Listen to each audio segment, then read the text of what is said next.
Hey, Fanboy Nation. This is your pal Daffy Duck, and you're watching. We're watching Fanboy. Fanboy, etc. Fanboy Nation. Dot, I assume Tom.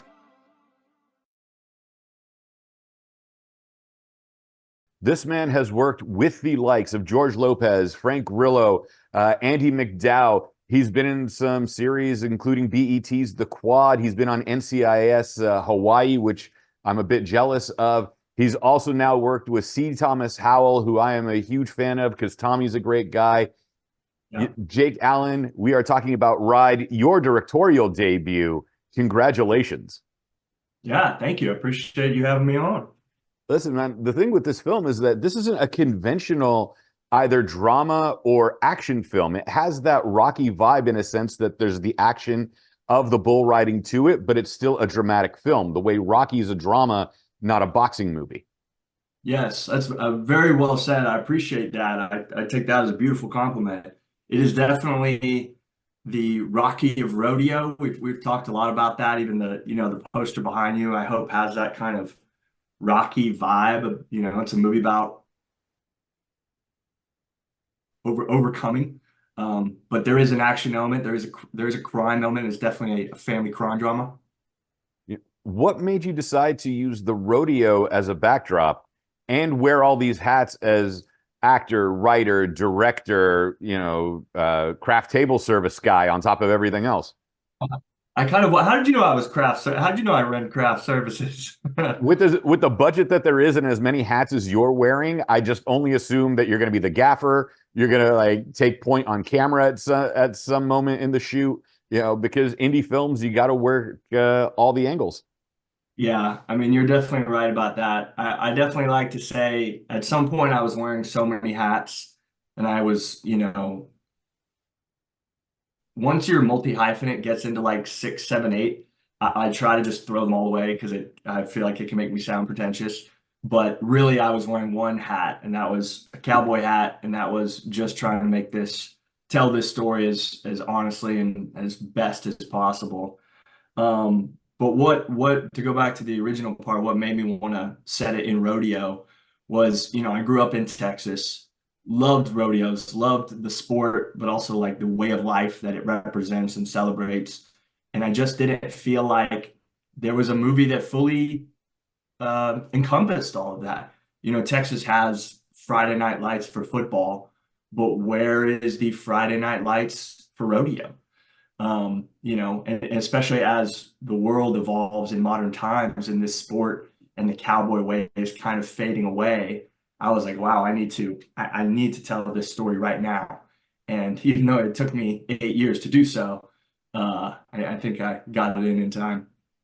You take this 8-year journey, you end up with Tommy and Annabeth as co-stars of the film, which is incredible. And Annabeth is in one of the the two of the most underrated movies of the 80s and 90s. Hiding Out, which I absolutely love with John Cryer, and then The Last Supper with Cameron Diaz and Ron Perlman. Oh, you have to see The Last Supper. Bad that I haven't seen it. The Last Supper is phenomenal. I think it came out in 93, 94. This is why we missed the video store, because this was a hidden gem. Yeah, I very much miss Blockbuster. And I remember as a kid, every time I would see 8 seconds and I would see the poster for 8 seconds and I would try and rent it. I don't know why it's stuck in my memory so hard, but and I think that's part of why I wanted to make this movie too, was I didn't see enough of those posters. But yeah, Annabeth and C. Thomas were integral. They were the first 2 actors that came on board. I mean, Tommy is a cowboy. He grew up bull riding. There are photos in the movie and stories that he tells in the movie that are not my creative screenwriting, capabilities. They are just straight from his mouth and his life.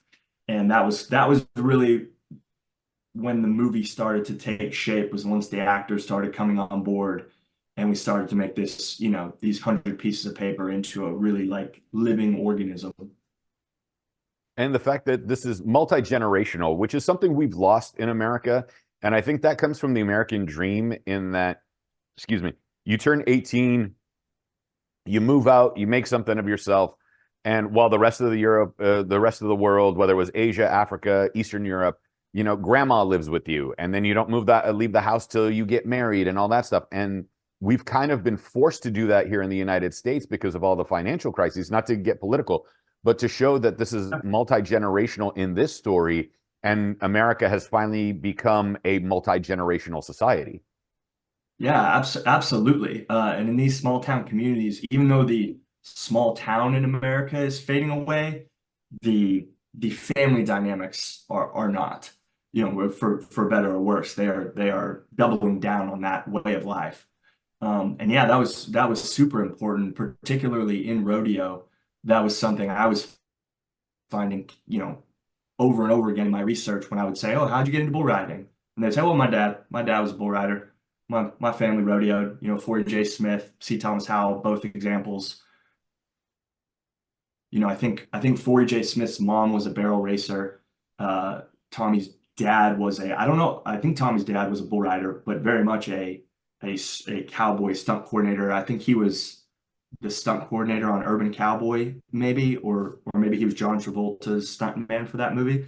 But yeah, I mean, it runs deep, and it's beautiful, and they're proud of it, but it also creates a very pressurized system that I hope we showed well in the movie, where my character is this third generation of bull riders, and that is a lot to live up to.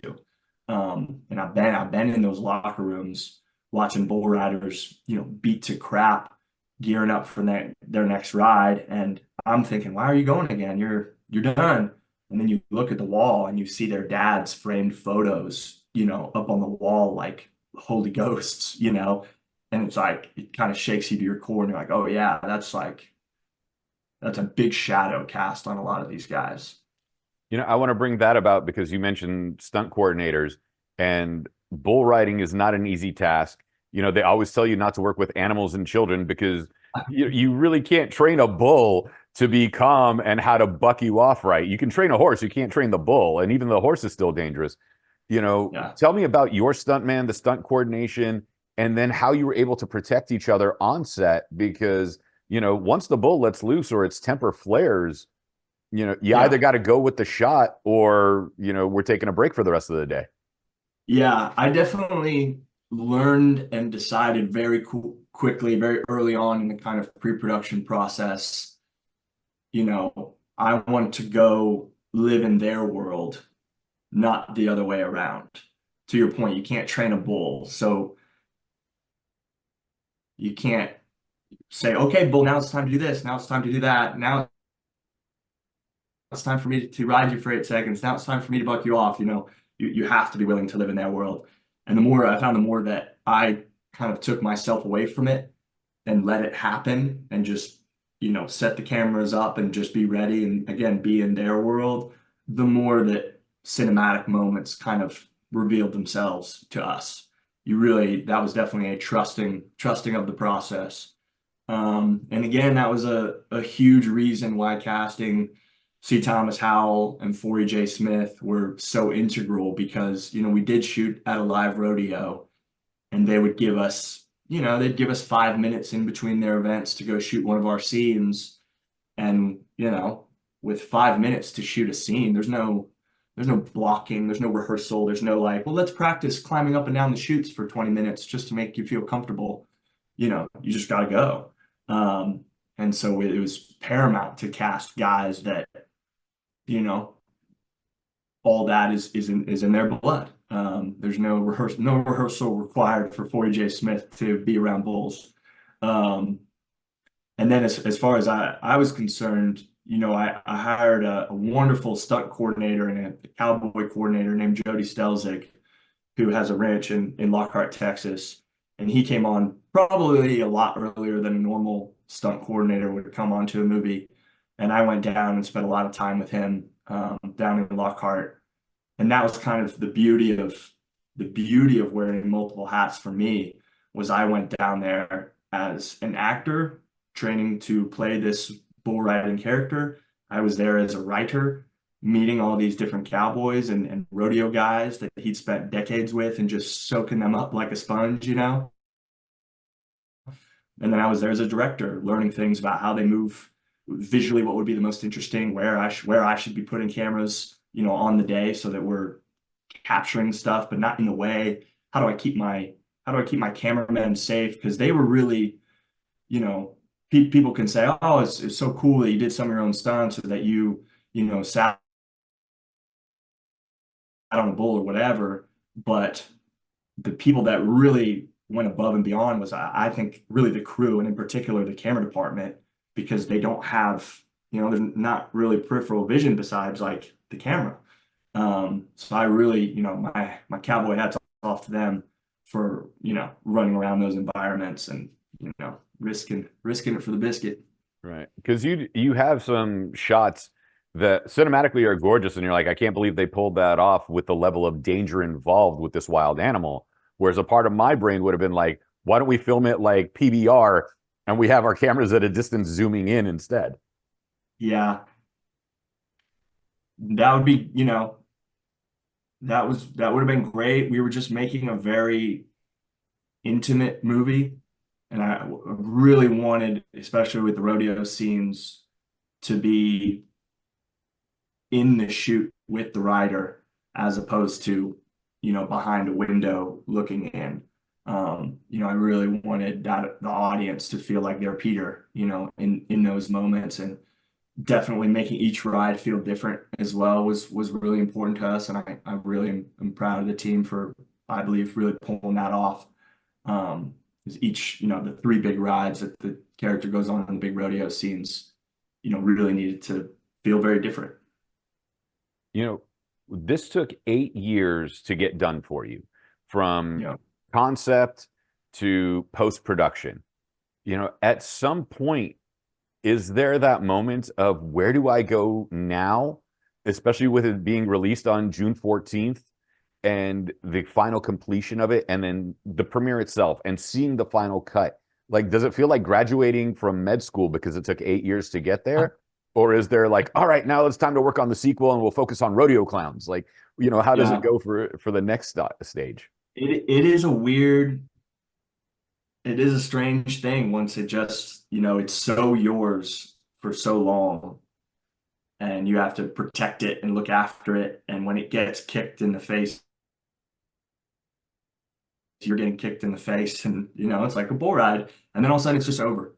You know, it really is like a bull ride where you're getting flung around, and 8 years, you know, felt like 80 years trying to make this movie. And then all of a sudden, you know, June 14th rolls around and it's just, you know, rent it on Amazon. It's now the world's and not yours. And I think you just got to remember that that's why you were doing it in the first place, was so that other people could see it, and so that other people could see and enjoy and discover this world the way that I was able to as a kid, and even more, you know, as I wrote. But I will say that maybe because it was my first directing gig, and I've never developed a character, you know, as an actor for 8 years and then played them. So I definitely feel like a little bit of like postpartum depression or something with the character of Peter. I mean, I really came to love him. I think he stands for something, the good and the bad in this kid. And, you know, again, to go back to Rocky, I remember I think Stallone thanked Rocky in his acceptance. Didn't he thank Rocky in his acceptance speech at the Oscars or something? And I was like, I get, you know, now I get why you would thank a character, you know, it kind of sounds so out there, but it's like you come to live with them for years. With the Stallone comparison in, you know, Ride and Rocky having taken X amount of years to get to the final production, and then Rocky 2 comes out a year and a half later, you know, and I think it was John Bon Jovi that said you spend your entire life writing your first album, and then they give you 6 months to write the follow-up. You know, does it almost feel like that level of pressure of, wow, I got a year and a half to do a sequel to something that took 8 years to get there in the first place? I have thought about that where I'm like, oh, I wonder, I think because of the family dynamics and because of the world, it's actually one of the few features I've ever written where I'm like, it could go on. I could see it. Um, but it does weigh on me of like, if that were to happen, of course you would want to do it quickly. That's, good business, I guess. But there is a part of me, even though I hate to admit it, the 8 years that it took to make helped the movie. I was always learning something. I was always rewriting. The movie was constantly changing. And it did get better over time. And there, I do look back on it and say, wow, if we had made this movie 3, 4 years into development, I don't think it would have been as good. I don't think I would have been as good of a actor, writer, or director. So it was kind of a blessing in disguise that it took this long. Um, Hopefully if there were to be a sequel or more of this family, hopefully I could still take that 8 years and just work in, there are things that I would have loved to explore in the movie where that didn't get as much time as I would have liked in the film that I could maybe carry over into a sequel, that wouldn't feel like, oh, just brand new stuff. With something like this, and I mentioned Rodeo Clowns earlier Yeah. as a potential sequel, and that was a bit of a tease, but these guys work really hard, and I think it's an unfair title of clown in there because they're made up to distract the bull from goring the Yeah. rider. What They're has their reaction been like from the rodeo community to the film? Because you obviously filmed at a live rodeo, they put their trust in you incredible. to show the ins and outs of the industry without an expose or Yeah. exposing certain secrets or whatever. How's that reaction been to this? That has been probably what brings me the most pride with this movie. While of course I want audiences who maybe haven't been to a rodeo, I would love for them to see this movie and say, "Wow, we should go to the rodeo this weekend, sweetie." I would love that. But I have to admit that making a movie about cowboys, but also with cowboys, is something that I was held very close to my heart throughout filming. And for them to really, we won best movie at the Western Heritage Awards, and I got to go to the National Cowboy Museum about a month ago and spend the evening with, like OG cowboys. And it floored me. I mean, to walk around the National Cowboy Museum right before the event, I had to give a speech. And I wasn't that nervous about it. And then I spent the afternoon walking through the National Cowboy Museum, seeing, centuries of history and legacy of that world. Was like I was like, oh my gosh, I shouldn't have walked through this museum. I should have walked through it after the speech. Um, but for cowboys, lifelong cowboys, to come up to me after the award ceremony and say, you know, thank you for being a new voice for cowboys. Thank you for making a modern Western. It's time to start telling those stories about cowboys. That just means the world to me. Um, and I'm very happy that we made an authentic rodeo movie that cowboys say, "Oh yeah, you got that right," and that's super cool. And at the same time, I'm equally as proud. We had a screening last weekend at the Cowtown Coliseum in Fort Worth, which is this, I don't know if you know it, but it's this epically historical rodeo arena in Texas. I think it's the oldest indoor arena in Texas. And so we showed the movie inside the arena. And this cowboy, this older cowboy, starched jeans, cowboy hat, buckle, the whole 9 yards, comes up to me after the movie, just beeline straight for me, the way the Cowboys don't zig and zag, they go straight. And he came up to me and he shook my hand and he said, "Man, that movie really hit home for me." And I thought for sure he was going to say, "I'm a bull rider," or "I was a cowboy clown," or "I cowboyed my whole life," or something like that.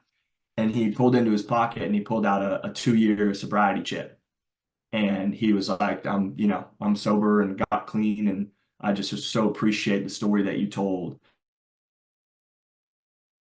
And he didn't even want to talk about the rodeo stuff. He didn't want to talk about the cowboy stuff. He wanted to talk about the scenes at AA and the kind of journey to sobriety that my character goes on.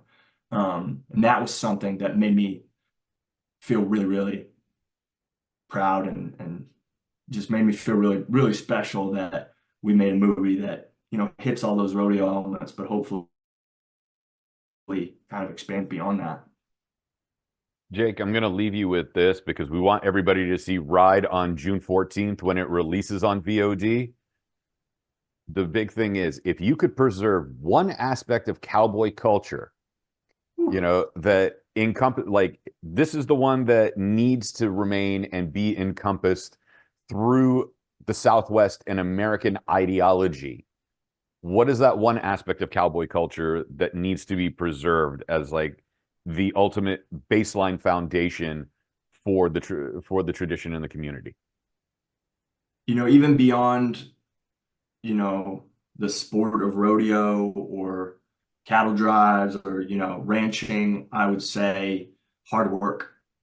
There's a line in the movie, The Secret's in the Dirt. And all that means to speak to is just like everyone in the world, and not everyone in the world, but so many people right now are kind of just like looking for that silver bullet, that quick fix. Our attention spans are so much shorter now. We're all just like looking for that immediate fulfillment. And, secrets in the dirt. Work hard, earn it, and then you probably will get there. And if not, you're going to be a lot more fulfilled with your life, hopefully.